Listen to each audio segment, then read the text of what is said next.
A judge has ordered an individual, a defendant who is standing trial, to cover his tattoos, his facial tattoos, in order to receive a fair trial.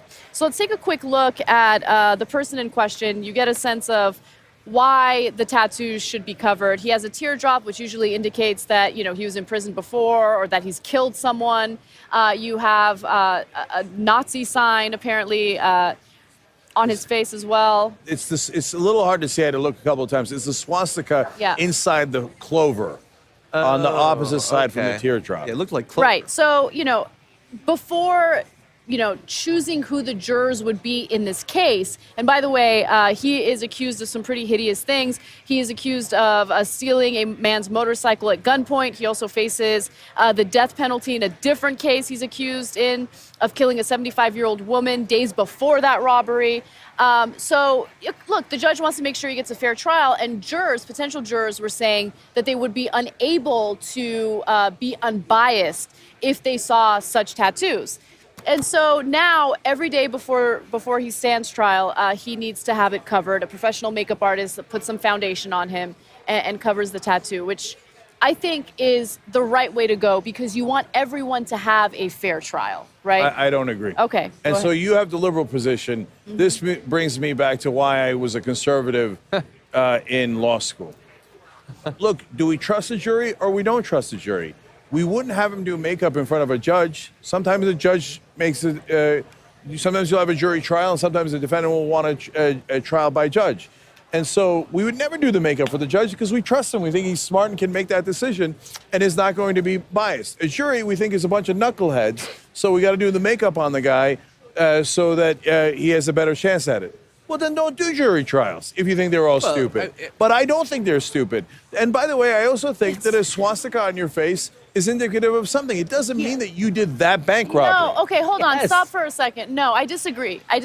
Look, people make stupid decisions in their lives, okay? And people get like stupid. Putting a swastika in their face. That is by far one of the stupidest decisions anyone could make. Putting a swastika on your face is idiotic, to say the least.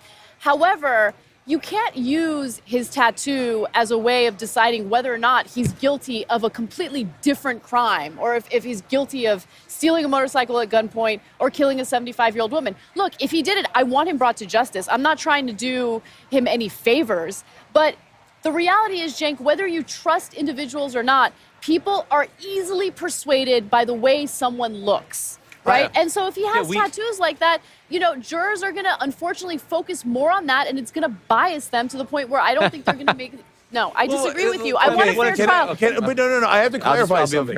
Hold on. I have to clarify something. I'm not saying I see a swastika on a guy's face and I go, guilty. No matter what the charge is, guilty. You don't think that way, but a lot of people do think that way, Cenk. Okay, all right, no, but then don't have jury trials because you think they're morons. Right? So, look, yes, it is a rational thing to say the guy's got a tear tattoo.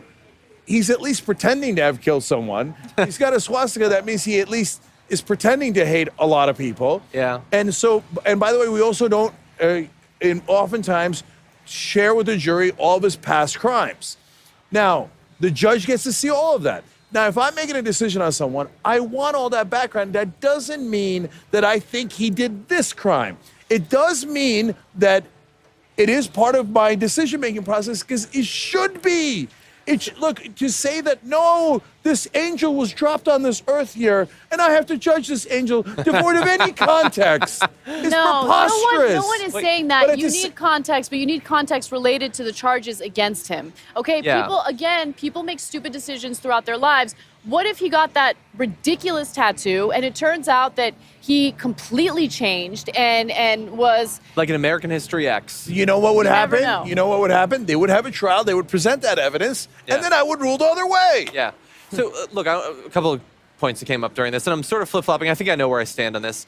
One, I think the saying that the standard that a jury could theoretically be biased by, and a judge and a jury could theoretically be biased. So what's the difference? I mean, I'm assuming a judge receives significantly more training over the course of his life to weed out that sort of thing.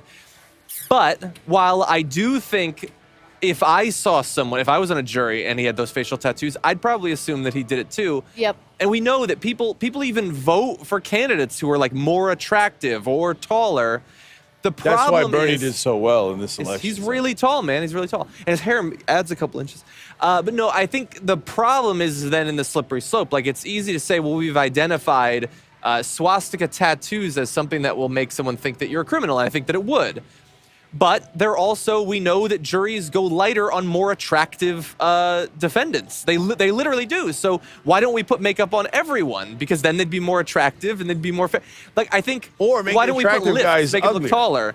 Exactly. I don't know about that makes it really tough when you think about all the other subtle, implicit biases that affect juries. There are tons of them. We have studies that can identify some. But should we try to correct all of them? I don't know. I mean, here's But the one, race.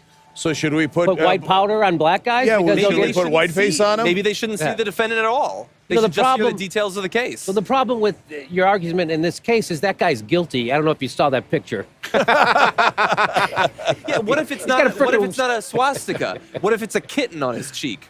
Okay, it's a kitten. That's not offensive. Still, it's on his face. That's kind of stupid and crazy and wild.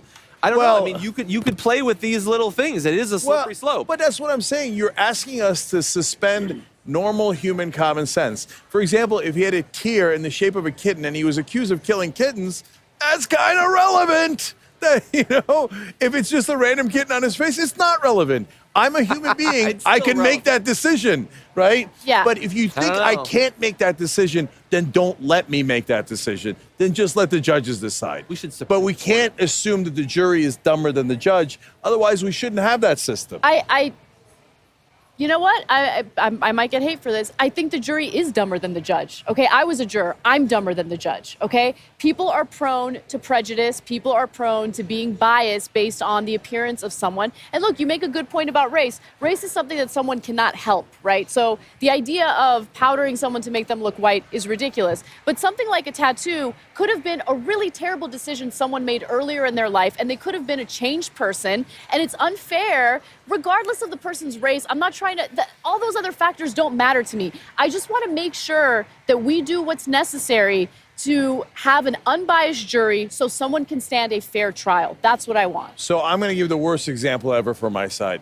So I understand what you're saying, and there is a lot of ignorance in the world. I get that. And it doesn't mean they're stupid, by the way. It could be that they didn't get a great education, and the judge did. Yeah. And that makes a difference because he's seen the context of a lot of cases, both in his experience and in law school, that the jury might not have that context, which is important. So I think it is a legitimate debate as to whether we should have jury trials or not. But I will say that the part of the reason I like it is because oftentimes the jury has a perspective that the judge doesn't. That's why it is a jury of our peers. So the worst example I'm going to give is the OJ case. Now, in my opinion, OJ was guilty, and I think they did make the wrong decision.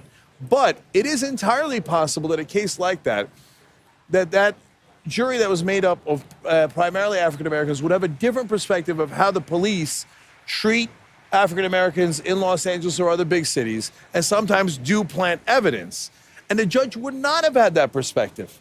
So in the case of OJ, it's a terrible example because I think he was guilty. But there have been, I'm sure, many similar cases where the jury would be more right than the judge. Where the judge would be like, why would a cop just plant some drugs on a guy? Whereas the jury might go, what are you talking about? They plant drugs on us all the time. And so that perspective is also important. That's why I like jury trials, but it is not an easy question. Yeah.